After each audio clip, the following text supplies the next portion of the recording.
Well, thanks, Rowan, and let me add my welcome to our panellists. Terrific to have you with us, and thanks for being part of this conversation.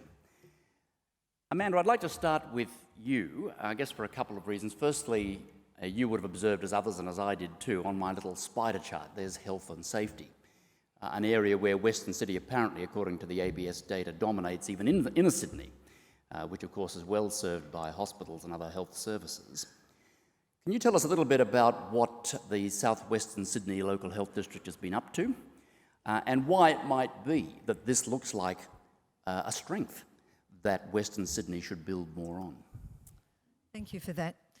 So it was really refreshing in a couple of those early presentations that when we think about Western Sydney, that people have a really good sense of South-Western, that the region is large.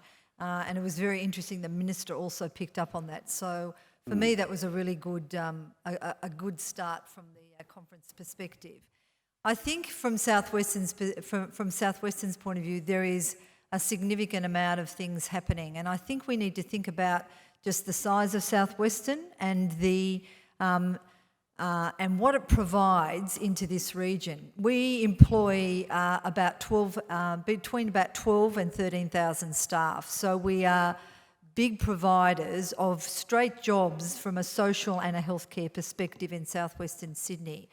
And we need to think about what occurs around the hospitals and the health services that we provide. So people think of health, and you've heard a lot about that. I think in the last 2 years that health is much more than a social care provider for communities. It is a big economic generator. So in most of the communities where our hospitals and health services are, we would be the biggest employers, and then we attract employment around that. So that's really one element, and South-Western has grown significantly over about the last 6 years that the district's been in place in terms of activity and the services we provide. But I think that's a really narrow view of health. Health is a much bigger player in the economies, and especially out here in South-Western and Western Sydney. And one of the biggest drivers, you asked me about what we've been working on, and the big platform for us has been about research and research development and what health hospitals are going to look like in the future.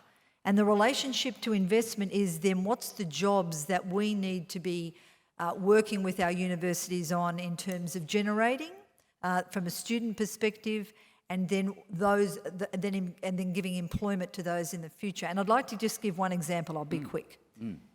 South-Western Sydney at its Liverpool campus recently purchased a robotic surgeon, and everyone thinks, oh yeah, robotic surgery. And the provision of robotic surgery for the community out here in the public arena, I think, is absolutely paramount. It's where we're going in the future. But don't only think about it as robotic surgery. Robotic surgery means we build our theatres differently. We employ technicians. We work with engineers in terms of how we want to grow and develop it. We've got a research platform that we want to do it with.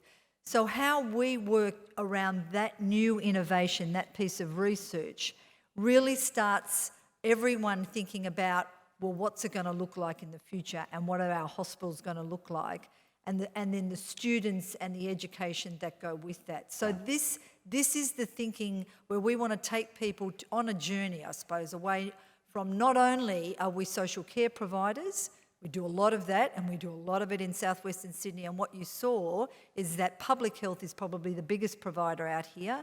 I'd like to shift that a bit over time. Yep.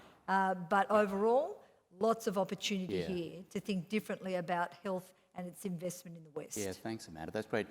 Pardon my ignorance here, but is there a medical faculty at this university, Western Sydney? Yes. Right, yes. So there are links between the university Absolutely. and the hospital. So when you talk about research, yes, it's in-hospital research, but there's also academic There's also research. the population research also. So the University of Western Sydney has a number of campuses in our hospitals across all of both Western and South-Western. Yeah, no, thank you.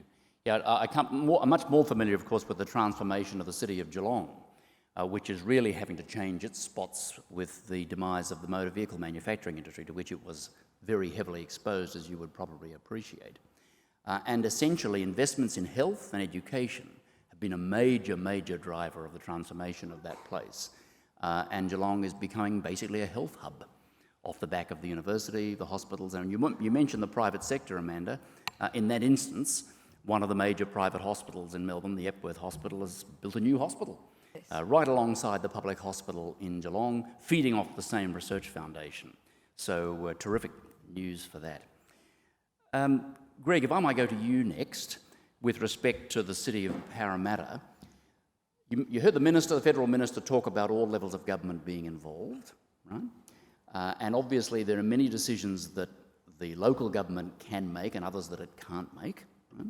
And in particular, to my point about the need for collaboration by business, can you tell us a little bit about how the city of Parramatta is hoping to catalyse this type of engagement, and where I suppose you find that the feds and the state government, for that matter, get in your way or help you on your way? A very leading question, isn't it? We certainly see the city of Parramatta as being an exemplar of what can be achieved in Western Sydney, and we're very much wanting to achieve that, that significant growth. We're the beneficiaries, obviously, of some of the demographic advantage which Tim spoke of, no doubt. But we do see that the role of local government, and particularly the role of City of Parramatta Council, is more significant than we're given credence for, I think. We are the ones who create the level of infrastructure. When we talk infrastructure, we traditionally think planes, trains and automobiles, but in fact, one of the really significant levels of infrastructure which is required to make those places livable is provided by local government. The parks, the community hubs, the general amenity, the bike paths, the things which determine that people actually want to live in those places and find them to be acceptable places for their families to grow and to prosper. Those things are provided by local government, and I'm not sure that we're factored in quite sufficiently at this stage. The sorts of growth trajectory that is coming in Western Sydney is substantial, obviously, but it will only be done successfully, I think, with the role of local government enhanced and significantly improved over time. So, I will put my hand up advertising the role of local government as being more significant than it is.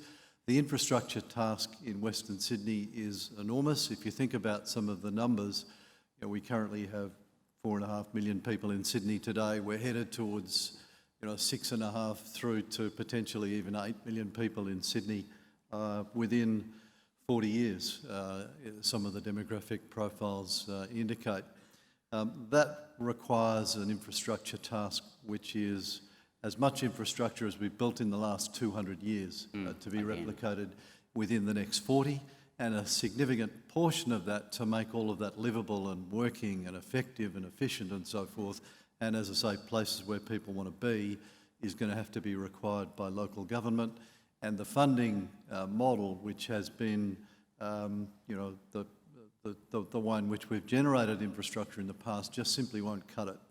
We have to think more broadly about how we're going to do that. I'm glad you went there, because I wanted to draw you a little bit on that. A lot of people talk about value capture as a basis for funding the infrastructure needs. Local government knows a bit about value capture because, of course, rates are one example of a value capture-based revenue stream. Local governments re-rate your property as the value goes up, and you end up paying more rates, and that helps to provide the services. But there are much more elaborate and imaginative ways of thinking about this. Are you prepared, Greg, to share with us some thinking from the City of Parramatta about how, from local government, admittedly it's not just your job, but you're going to have to do your share of this, how that can be funded with value capture mechanisms, even if they happen to be in partnership with the state, for example? So I think this is part of this broader conversation that we have to have.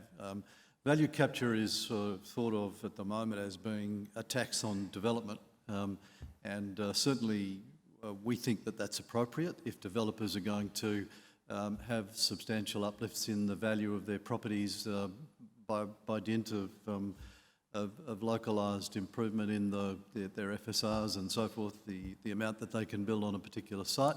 We think it's appropriate that the value uplift is shared in some way and contributes towards the provision of infrastructure. That's kind of obvious, but is really only the very beginning of that conversation. We need a much broader discussion on much more significant value capture mechanisms, which don't just say that, well, it's infrastructure in Western Sydney, so Western Sydney should pay for that. All of the infrastructure which I talked about over the last 200 years has been provided to all of global Sydney free and gratis pretty much. And so why don't we talk about a value capture scheme which is more broadly based right across global Sydney, but which is focused on the infrastructure requirement of Western Sydney, which, guess what, will make global Sydney a much more effective, efficient place. It will make it work on a day-to-day basis. It will be to the benefit of the of the whole of global Sydney in any event. So why shouldn't we be talking about systems of value capture which can allow us to pay forward the infrastructure now and pay them back over time and over a longer base, longer period and a longer base. Tim, you want to come in on that? I just couldn't help but comment there in that slide talking about John Snow and the discovery of cholera being waterborne. In reading about that, you can actually see the notes of how they thought about the infrastructure, and they said to themselves, we will only do this once. They built a model for the size they thought London could ever go. Imagine in 1860 predicting the size of London in the future.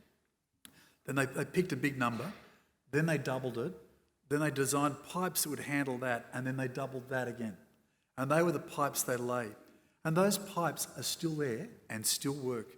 And I think as a society, if you think about what is it we are building today that 100 years from now will still be effective, if you ask that question of our infrastructure, I think we come up lacking. Yeah. Well, Melbourne's sewerage system was put in 1880 because of the concern about marvellous smell-borne. The basic point you made, they thought it was miasma that was causing disease. And I have to tell you that it's still working today. It gets flooded every now and then, but it's still there. Let's go to you, Dale. I want to come to you about the value capture thing as well, obviously, because Lendlease no doubt has a view about that. But before we get there, of all the groups, I suppose, that I don't need to preach to about placemaking and the importance of business getting its pound of flesh through developing place, it would be Lendlease, right? I mean, and you guys wouldn't be here doing what you do unless you didn't subscribe to this. But can you unpack that a bit for the audience? How does Lendlease think about placemaking as a commercial proposition, right? Not as a sort of nice to do, but as a commercial thing? And then coming back around to our discussion about placemaking, you need to get your return on capital out of the value that you've created. What space is there for value creation or value capture-based taxation or rating or something? Is that going to eat your lunch and send you looking elsewhere? There's a bunch of questions for you. Yes, all very loaded. Thank you, Ed. Certainly Lendlease, this is about investing in the West, and Lendlease has had a presence and an investment in Western Sydney for some almost 60 years. We just recently finished an upgrade to the Macarthur Shopping Centre. We started that in the 70s. We've done an extension to it and just opened that to great fanfare and great local fanfare just a few weeks ago. We've got our residential communities that have been out here for decades. Our engineering business is working on extending the Northern Road.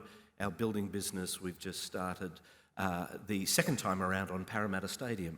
We were fortunate enough to do that last edition in the mid-80s, and now back there again to get Parramatta Stadium up and running by 2019.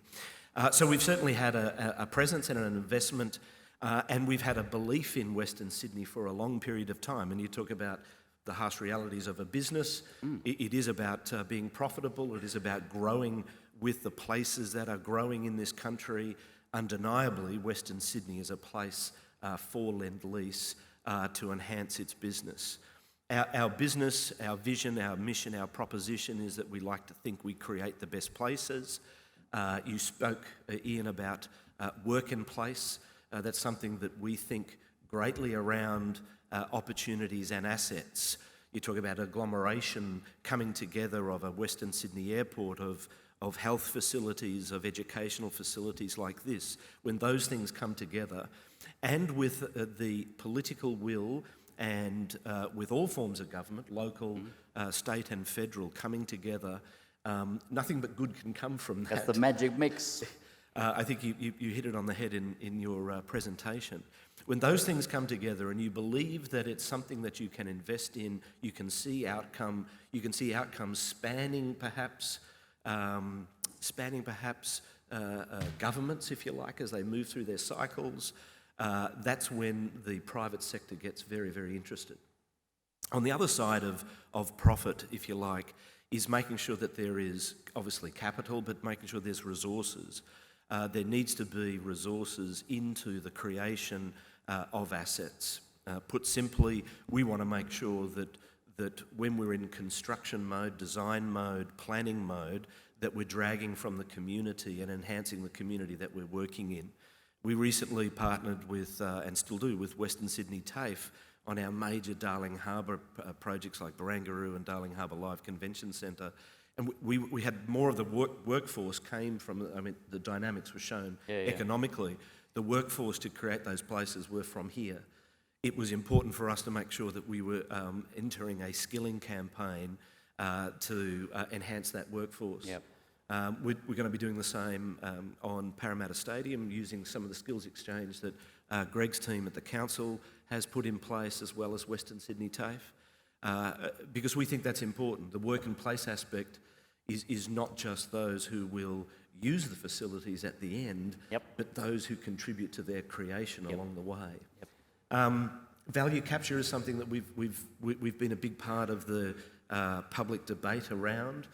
We see that as vital. It's important to make sure that when an opportunity arises, that there is the ability to enhance not just the asset, but the local government, the community around that. So it's not something that we shy away from, because we when we look at something coming together as an opportunity, talk about transport, talk about infrastructure, we recognise that needs to be aligned with the creation of that asset, and therefore the contribution needs to be generated from it.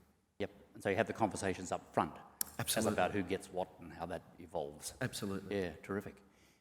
In a moment I want to open it up to the floor for people who might have a question to address to any of the panellists or all, but before I do, Tim, is there anything that you want to reflect on, either what your co-panellists have said or what I said, before we go there? And in particular, just to get you thinking, of all the fascinating things that you spoke about, the one that always, of course, excites interest, and at least my interest, is your driverless cars, okay? Not just because of the technical feasibility of the 2 billion decisions, it's just sort of amazing, really. But when you think about the knock-on implications of that phenomenon for all sorts of things to do with place, building freeways, the size of them, how many lanes you need, where they're going to be, it can completely reconfigure the way we use space. And one final observation on my part, along with many other cities, maybe it's true of Sydney too, I can't recall now, but certainly for Melbourne, in the late 19th century, city planners worried themselves sick, as they did in London and Paris and other great metropolises, about what we were going to do with the burgeoning number of horse carcasses, horse manure, the sparrows that came into the city to feed off the manure, and horse urine, right? So in Melbourne, the fathers, and they were fathers in those days, of the city of Melbourne, set aside a large part of what is now Optus Oval, just next to the Melbourne General Cemetery, for the specific purpose of burying horse carcasses. That's looking forward, planning for the future. No horse was ever buried there. Not one. And the reason you know is now history. Mr. Benz and his colleagues invented the internal combustion engine. And so this phenomenon never materialised. As I say to my good friend who is the chairman of Infrastructure Victoria, Michelle, you're going to do lots of good things for us, but please don't build horse cemeteries. Right? One of the things we're in danger of doing is building 21st century horse cemeteries if we don't take account of the fact that we could have a completely new technology unimagined in some quarters. Tim, is that sensible or not? You've hit my very favourite subject in the whole world. So I've studied this very hard because I am also on the board of the NRMA and it has our full attention. So we've been to Silicon Valley and been through all of the driverless cars available, and including the factory tour of Tesla. And first thing is, it is real and it is now. Like there's nothing future about this. Yeah. You pull up at the traffic lights and you sit next to one, and that's the moment when you go, this is just here. Yeah. The only barrier really is legislation. 4 states in the US it's already legal, and also the price point. You know, Alibaba has claimed they're going to pull a driverless car out for $21,000. How much? $21,000. 21,000. And it will come with your shopping behaviours baked in it. I met with a professor of Harvard over there, and he had already bought land 2 hours south of San Francisco because he said, I make my living out of I mark and I write. So if I can be on a screen, I can live anywhere and be productive. So he has already bought his place waiting for the driverless car. This is not a Quantium statistic and it's not a Tim Trumper statistic, but I have been told, I haven't validated it, that 20% of the landmass of Los Angeles is car parks, which I could believe, and driverless cars don't park. They just move. They just keep going around, yeah. And I think it's true that in Australia there's 8 car parks for every car. So, and There's the your housing final, affordability. the final stat is, in the early modelling we're looking at the cost of per kilometre travel will fall by 95%. The average Australian spends $22,000 in whole of ownership of car, including depreciation. And then the final one is just the reason these tech companies are building these cars is not because they want to be car companies, it's because they want screen time. The chairman of Cisco told me they are modelling that for every $1 spent on a driverless car, there'll be 12 spent from a driverless car. Yeah. So this is basically screen time to buy, and it will be probably the biggest change, certainly in our generation will ever see. That's right. You ain't seen nothing, folks. It's amazing, I think, Jim. And if they're electric cars, which they aren't necessarily, but if they're electric cars, they will pay no excise duty on fuel. And so the Commonwealth has to completely rethink how it funds the roads, those that are left. We've actually done some work at that at Quantium. The current fuel bill of consumers is about $30 billion. Yeah. The tax rate, you probably know, Ian, I'm not sure what the tax rate is, but it's high. On excise. Yeah. So there is huge shifts here. Yeah, a big shift in grid. Anyway, the point being that something like that is like the internal combustion engine with the horses, right? You've got to stop thinking horse cemeteries and start thinking completely different. And the implications for the shape of the city, where we work, how we move, all those things, hospitals, the whole lot, right? All depend on something like that. Okay, we've got about 10 minutes. There are people who have microphones, I understand, some students doing a job for us.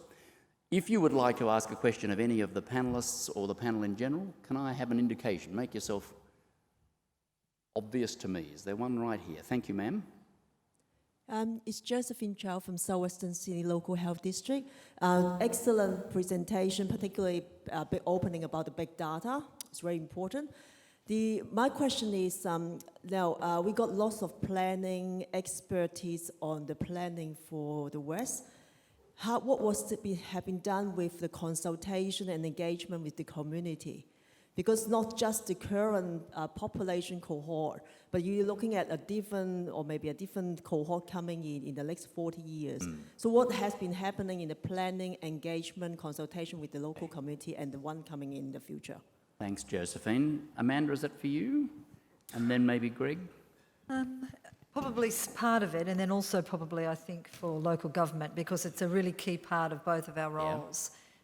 In relation to health, as we change and develop health services, one of the really critical aims is about bringing the community along on that journey. The community has very traditional ideas at times about how healthcare can be provided, where it's provided, who provides it, etc. So we put a lot of effort and time into talking to the community about the changes and the developments of healthcare into the future. But can I just share with you, it's not an easy discussion sometimes. We've spent a lot of time, for example, with communities building their expectations that hospitals, and the smaller hospitals are a good example, will provide everything to them. In southwestern Sydney and in all our districts, we run on a network of services so that some services are provided in the smaller hospitals and communities, and then you build up to the quaternary services like at Liverpool. And enabling the community to understand how that works and the different ways services can be provided is challenging, and yet it's critical because they need to come with us on that change journey. They've got to walk that road. Yep, that's right. And then in terms of how we do it, though, we don't do it, and we can't do it in isolation. That's why I looked at probably towards Greg to also answer, because the community's consultations and discussions around service delivery in their local communities is not isolated only to health, but it's much broader in terms of what they see are livable communities for the future. Thanks, Amanda. Greg? We do a lot of community consultation. In fact, one of the significant reforms to local government in recent times has been embedding the requirement to do community consultation within the legislation. So each 4-year program we undertake, our community programs are effectively defined for us by our community, and we've fallen into a very strong habit in the time since we were proclaimed last year as the City of Parramatta of significant consultation. Some of that is New World, digitally focused and enabled, but much of it is still face-to-face, and we've had literally hundreds of pop-up consultations with our community across a myriad of different topics and requirements. Our operational plan for the next 12 months is about to go through a period of consultation, in fact. So we're doing a lot of it. We quite innovatively, I think, did a citizens' jury process to help us design our new civic building over a couple of month period, which was a really fascinating experience in getting a whole bunch of people in the room and having them tell us, you know, okay, you're going to spend a lot of money, a lot of ratepayer money. This is what we want to see in the civic building that you're constructing. It was a really worthwhile process. I'll say this, what we're hearing in repeatedly, over and over in the consultation that we're doing, they understand that growth is coming. They can see it, they can feel it, they understand the necessity of it, they acknowledge the fact that growth must come. What they're telling us, and they're saying it in no uncertain terms, manage it, do it well, make sure that the growth is well managed, well planned, and that it doesn't end up in chaotic form. So it's really interesting to hear that from our community. There's, as I say, an acknowledgement that growth is necessary, but they're really concerned to make sure that that growth is done well, is well planned. Terrific. Thanks very much, Greg. There's time for just one more. Is there another question here? Thank you. Doug Thompson, Department of Premier and Cabinet. Doug? We appreciated the description about the growth of the London sewage system to address the cholera epidemic. But it left me wondering that given the way we assess infrastructure projects these days, in particular our reliance on cost-benefit ratios, would it actually get approved under our circumstances today? And I suppose the question I have for the panel is, how can we ensure our processes, and particularly ensure that our cost-benefit ratios that we use anticipate future growth so that we can build the London sewage systems of the future? Thank you, Doug. Who'd like to tackle that? Tim? That's a great question. I think the combination of my multiple hats with Quantium and also the NRMA, I think the price of not doing things is never factored or rarely factored. And if you think about road congestion, I mean, there are numbers around on the price that we pay. But here's another price I'd put into it. Some of those commute times we're seeing are so long, they are definitely adding to diabetes, in my view. If you commute for 4 hours a day, your chances of exercising and cooking a meal at home are really low. There are some experts, and I'm not pretending to be a health expert, but some have told me that there could be up to 1.5 million undiagnosed diabetics running around Australia. And the price of that illness is actually related to infrastructure. But when we price our infrastructure or other decisions, we're usually doing it from a pretty limited data set. So I welcome the debate around how do you factor in the latent price of not doing these things, and have a discussion as a society to say, like, well, if we're going to help people get well or stay well, that is actually a price we should be throwing into some of these other decision making.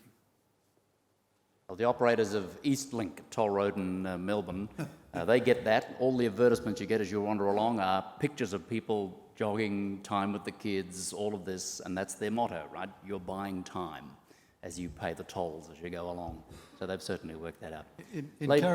Sorry, Greg, go ahead. I was going to say, encouragingly, the Greater Sydney Commission, one of its many initiatives has been to try and start to develop one data set which all of government is working with. And I think one of the things that I've seen in my short time in local government is that you have various departments who are working with entirely different data sets and expectations and forecasts about the future. And I think the GSC, Lucy and the team there have at least made an attempt to bring everybody's data set together and to make valid comparisons one to the other. And I think that's a really good start in terms of how you design infrastructure. You've got to start with one set of numbers effectively, otherwise everybody's working at different pace. What gets measured gets managed. Well done. I'm going to pause it there. Ladies and gentlemen, would you please join me in thanking the terrific panellists here, Dale Connor, Greg Dyer, Amanda Larkin, Tim Trumper. Before I hand over to Christopher, can I remind you the table outside for Deloitte, if you're interested in either of those reports that I mentioned in my presentation. Thank you very much.